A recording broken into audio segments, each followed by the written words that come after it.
126 security force members have reportedly been killed in an attack by the Taliban. According to reports, the Taliban struck a military training centre in Maidan Wardak province, an area just southwest of Kabul. We heard from a local resident. A large explosion hit this area and broke the window panes in my house. Ambulances transferred the injured and dead from the scene to the hospital.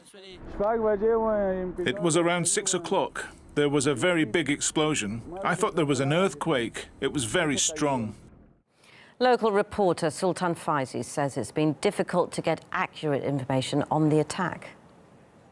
There have been some conflicting reports about the casualty figure because early in the morning local officials announced that the casualty figure was 12 and around 30 others have been wounded, but later the government officials actually were not providing access to the journalists to know more about the figure because it was quite a huge blast. As we spoke to the locals there, the building that was directly attacked by a Humvee type of military vehicle packed of explosives.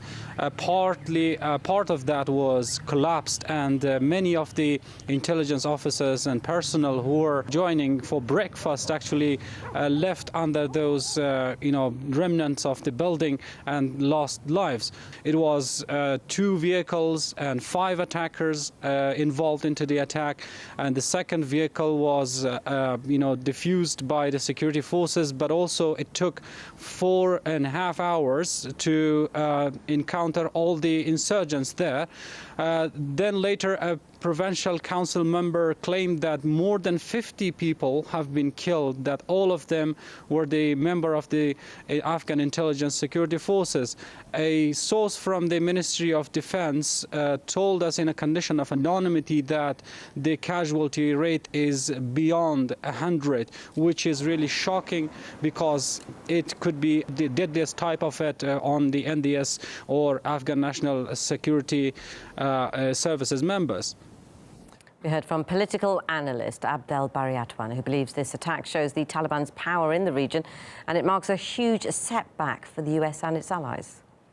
I believe this is a clear message from Taliban to a meeting or negotiation taking place today in Doha. Taliban are saying in this message that we have the upper hand on the ground and you have to listen to us and accept our conditions. Otherwise, we are going to leave all the talks. It is really, really a huge setback for the Americans and for their allies in Afghanistan.